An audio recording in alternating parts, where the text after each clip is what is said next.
ہم اہل زاویہ کی طرف سے آپ کی خدمت میں سلام پہنچے۔ پیشتر اس کے کہ میں یہ پروگرام شروع کروں، مجھے ان ویورز کی خدمت میں یہ عرضداشت کرنی ضروری ہے کہ ان کے بہت سے خط ملتے ہیں مجھے، اب وہ اتنے سارے ہوتے ہیں کہ سب کا جواب دیا جانا بہت مشکل ہے۔ کچھ چند ایک کے تو جواب میں بھجوا دیتا ہوں، لیکن سب کا احاطہ کرنا بہت مشکل ہو جاتا ہے۔ میں یہ نہیں کہتا کہ آپ نہ لکھیں، آپ کا حق ہے اور آپ کے مسائل ہیں، لیکن ان خطوں میں بیشتر مسائل نوکری کے یا رزق کے ہوتے ہیں۔ میں سمجھتا ہوں رزق کا بندوبست اللہ کسی نہ کسی طور کرتا ہے، لیکن میرے پسند کے رزق کا نہیں کرتا۔ میں چاہتا ہوں کہ یہ میری پسند کا رزق ہونا چاہیے، میں جو کچھ خواہش کرتا ہوں وہ پوری ہو۔ تو ہم لاڈلے تو ہیں اللہ کے، لیکن اتنے نہیں جتنے ہم خود اپنے آپ کو سمجھتے ہیں۔ ہمارے بابا جی کہا کرتے تھے کہ اگر کوئی آدمی آپ سے سردیوں میں رضائی مانگے تو اس کو ضرور بندوبست کریں، کیونکہ سردی کا موسم ہے اور اس کو ضرورت ہے رضائی کی، لیکن اگر وہ یہ شرط عائد کرے کہ مجھے فلاش کی رضائی دو تو پھر اس کو باہر نکال دو کہ نہیں، تیری ریکوائرمنٹ جو ہے یہ مختلف ہوگی۔ تو میں یہ نہیں کہتا، آپ کے جائز ہیں، حالات ایسے ہیں، وقت کا دباؤ بڑا شدید ہے، لیکن میں سمجھتا ہوں کہ آپ کی وجہ سے، آپ کی فوربیرنس کے ساتھ، آپ کی برداشت کے ساتھ یہ حالات جو ہیں وہ بدل جائیں گے ضرور۔ ذرا سا اندر ہی اندر مسکرانے کی ضرورت ہے۔ یہ ایک راز ہے جو یونیورسٹیوں میں نہیں پڑھایا جاتا، اسکولوں میں، انسٹیٹیوشن میں یہ نہیں سکھایا جاتا۔ میں یہ بات جو ہے یہ بابوں کے ڈھیروں پر ملتی ہے، اور مجھ سے اکثر پوچھتے ہیں کہ یہ اشفاق صاحب کوئی بابا بتائیں۔ میں نے کہا آپ کیا کریں گے بابا؟ کہیں گے جی اس سے کوئی کام لیں گے، نمبر پوچھیں گے اس کا جو ہوتا ہے انعامی بانڈ کا۔ تو میں نے کہا انعامی بانڈ کا نمبر میں تمہیں بتا دیتا ہوں کون سے کا۔ اس نے کہا 40,000۔ میں کہا 931,416، کیونکہ تم کبھی خرید نہیں سکو گے، 931,416 کہاں سے تلاش کرو گے؟ یعنی تو آپ اپنی مرضی کا تو نہیں لے سکیں گے جا کے۔ تو یہ تو آپ بابوں کو یہ سمجھتے ہیں، جیسے میری بہو کو آج کل ضرورت ہے اس کی خنسامہ کی، تو وہ ہر ایک سے پوچھتی ہے اپنی سہیلی سے، کوئی اچھا سا خنسامہ تو تمہیں پتا ہو تو مجھے بتاؤ۔ اسی طرح سے میرے سارے چاہنے والے وہ پوچھتے ہیں کہ اچھا سا بابا بتاؤ، جیسے خنسامہ ہوتا ہے، کہ اس سے کچھ کام لیں۔ تو یہ کام لینے کے لیے، اس طرح کا کام لینے کے لیے ہی ہوتے، ان کے پاس کچھ اور طرح کی دولت اور کچھ اور طرح کا سامان ہوتا ہے، جو میں نے متجسس ہو کر، حالانکہ میں تو ولایت میں تھا، پروفیسری کرتا تھا، اور آ کے یہاں میں نے دیکھا کہ یا اللہ یہ بھی ایک علم ہے، اور یہ کیسا علم ہے، اور اس کو کس طرح سے آگے چلائے جاتے، مشکل بہت ہے۔ مثال کے طور پر میں آج یہی موضوع عرض کروں گا آپ کو کہ ان کا حکم ہوتا ہے کہ چھوٹے چھوٹے کام کریں، بڑے کام نہ کریں، چھوٹے کاموں کو مت بھولے، چھوٹے کاموں کو ساتھ لے کر چلے، چھوٹے کاموں کی بڑی اہمیت۔ ہم اس بات کو مانتے نہیں تھے کہ یہ کیسے ہو سکتا ہے کہ چھوٹا کام جو ہے اہمیت کا حامل ہو۔ چنانچہ جب ہم گئے وہاں ڈیرے پر تو ہمیں مٹر چھیلنے پہ لگا دیا۔ میں بڑا 3 پیس سوٹ، ٹائی لگی ہوئی، اور مٹر میں نے ساری زندگی کبھی نہیں چھیلے تھے یہ۔ پھر انہوں نے لہسن کی پوتھیاں دے دی، ترئی نہیں ہوتی کہ اس کو چھیلو، سارے ہاتھ میں بدبو آنی شروع ہوگی۔ میتھی کے پتے الگ کرو، ڈنٹل اس کے باریک باریک کاٹو۔ یہ جو مشقت ہوتی ہے، جس سے اب تو خواتین بھی نکل گئی، ہماری بچیاں، میری بیٹی ہے ایک ہماری زنیرہ، اس کو کوئی کام دے دیں چھوٹا کہ بھی یہ خط پہنچا دینا، وہ کہا جی بابا یہ تو معمولی سا کام ہے، مجھے کو بڑا سا کام دو، اتنا بڑا کہ میں کر کے دکھاؤں آپ کو، یہاں سے اوپر شٹل میں جانے کا کام۔ تو میں کہتا ہوں یہ خط تو پہنچانے کی، کہیں گے نہیں یہ پڑا ہی رہ گیا میرے پاس۔ تو اس طرح کا بھی زندگی میں کام جو ہے چلتا ہے ہماری، اور ان کا مقصد یہ ہوتا ہے کہ آپ کو ڈسپلن کس طرح سے کیا۔ ہمارے دین میں سب سے اہم چیز ڈسپلن ہے، سب سے۔ میں کینیڈا گیا 3-4 برس پہلے، وہاں ایک یوری اینڈریو، وہ مسلمان ہو گیا ہے، ریڈیو کا اناؤنسر ہے، بڑی خوبصورت آواز ہے۔ تو میں 2 وجہ سے کہ وہ اناؤنسر اتنا اچھا ہے، مسلمان ہو گیا ہے، تو مجھ سے ملنے گیا، تو وہ بتاتا رہا کہ کیوں مسلمان ہوا، اس کی وجہ تسمیہ کیا تھی، کہ میں سورہ روم پڑھ کر ہوا۔ یہ میں پھر کبھی آپ کو بتاؤں گا کہ سورہ روم میں اس کو کیا نظر آیا۔ تو میں نے کہا اب ہمارے حالات تو بڑے کمزور ہیں یوں ہی.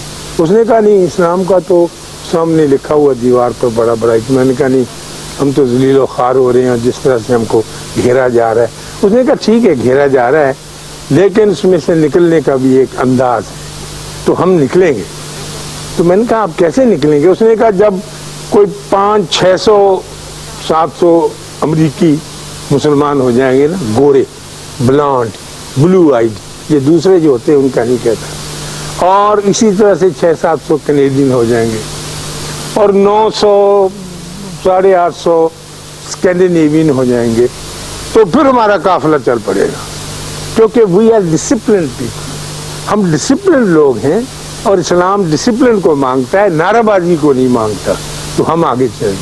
تو میں بڑا مایوس, شرمندہ اور تھک سا گیا اس کی آواز سن کے. میں نے کہا دیکھو ہر حال میں ان کی چڑھ مچ جاتی ہے, یہ گورے یہاں بھی کامیاب ہو جائیں گے. یعنی اسلام تو ہمارا بہت پیارا ہے, ہم تو نعرے مار مار کے گانے گا گا کے یہاں تک پہنچے اور ہمیں مل نہیں رہا. تو میں نے کہا اس میں ہمارا کوئی حصہ نہیں ہوگا. اس نے کہا نہیں آپ تو معافی چاہتا ہوں, آپ کا حصہ نہیں ہوگا. میں نے کہا یار ہمارا بھی جی چاہے گا کہ ہم بھی. کہنے کا ایسے کریں گے کہ جب ہمارا قافلہ چلے گا ایک مضبوط سا لوگوں کو بتانے کے لیے کہ کیسے, تو تم بھی بسترے اٹھا کے پیچھے چلتے آنا اور کہنا کہ سر وی آر آلسو مسلمان, تو چلو تمہارا بھی ایسا خوشی کا سامان ہم کر دیں گے. لیکن آپ میں وہ ڈسپلن والی بات ہے نہیں. اور دنیا جب بھی آگے بڑھی ہے, پرانے زمانے میں ہی آپ تو ڈسپلن کے سہارے آگے بڑھی ہے, اس کی سخت ضرورت ہے. تو پھر جب اس نے یہ بات کہی تو یوری کہنے لگا دیکھیے ہمارے دین میں اوقات مقرر ہیں, وقت سے پہلے نماز نہیں ہو سکتی, وقت کے بعد نہیں ہو سکتی, اس کی رکعت مقرر ہے. آپ مغرب کی 3 ہی پڑھیں گے. اگر آپ یہ چاہیں کہ میں 4 پڑھ دیتا ہوں, اللہ کا بھی فائدہ میرا بھی فائدہ, تو یہ غلط بات ہے. تو آپ کو اس کے اندر فریم ورک کے رہنا پڑے گا. پھر آپ حج کرتے ہیں, اس میں کچھ عبادت نہیں کرنی, طے شدہ بات ہے کہ آج آپ عرفات میں, کل مزدلفہ میں, پرسوں منا میں, اور بس ختم. حج کچھ نہیں وہاں کرنا, جگہ بدلنی ہے کہ فلاں وقت سے وہاں پہلے پہنچ جاؤ, اور جو یہ کر گیا اس کا حج ہو گیا, اور کچھ لمبا چوڑا کام نہیں. تو یہ ڈسپلن سکھایا گیا ہر معاملے میں. اور یہ ڈسپلن ہمارے بابے کہتے ہیں کہ یہ چھوٹے کاموں سے شروع ہوتا ہے, معمولی کاموں سے شروع ہوتا ہے.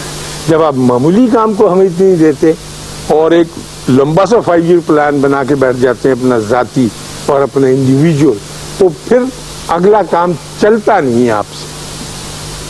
میں چائنا گیا, بڑی دیر کی بات ہے, جب چائنا نیا نیا آزاد ہوا تھا, ہم سے تو 1 سال بعد آزاد ہوا, تو ہم ان سے ملنے گئے, تھوڑی محبتیں بڑھ رہی تھیں. ماؤ چاہتا تھا کہ ہم پاکستان کے لوگ, تو ہم کچھ رائٹر تھے افریقہ کے اور پاکستان کے, ہم سے ملے.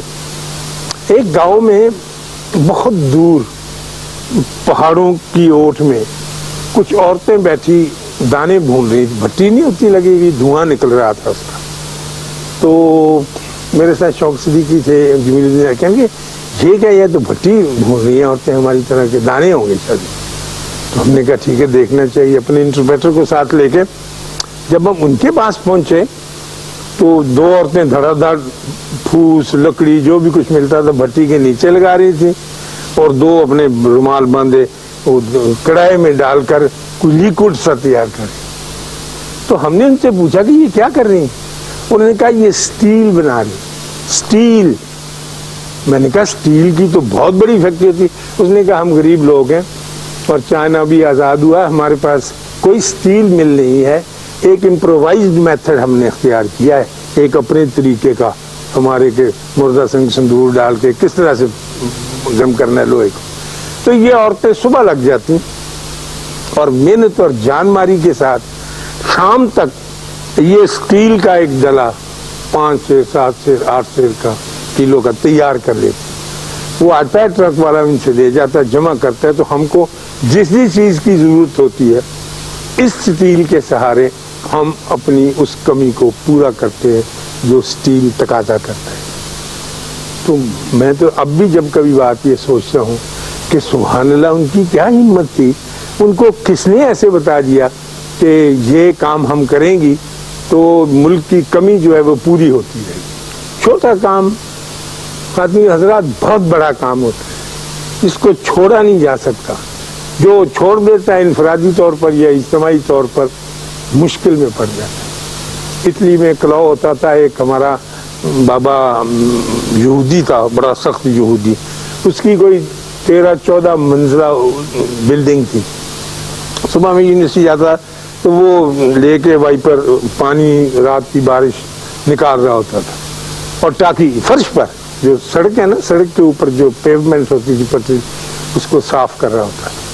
تو میں نے کلاؤ سے کہنا، میں کہا بالکل دے فارے کچھ آپ یہ کیوں کرتے ہیں اتنے بڑے آدمیوں کے، کروڑوں کے مالک؟ اس نے کہا یہ میرا کام ہے، بڑا یا چھوٹا نہیں ہوتا اس میں، جب میں نے یہ ڈیوٹی لے لی ہے اور میں اس ڈسپلن میں داخل ہو گیا ہوں تو میں اس میں چلوں گا۔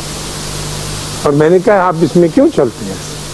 اس نے کہا کہ یہ انبیاء کی صفت ہے، جو انبیاء کے دائرے میں داخل ہونا چاہتا ہے، ایک یہودی کہہ رہا ہے، وہ چھوٹے کام ضرور شروع کرے گا۔ ہم کو یہ نوکری ملتی ہے کہ ہمارے حضرت موسیٰ نے بکریاں چرائیں، تو ہم یہودیوں میں جب تک یہ بکریاں چرانے کا فن اور اس سے متعلقہ کوئی چیز نچلے لیول کی نہ آئے۔ پھر مجھے اس نے کہا کہ آپ کے نبی اپنا جوتا خود گانٹتے تھے، لگاتے تھے ٹانکا قمیض کو،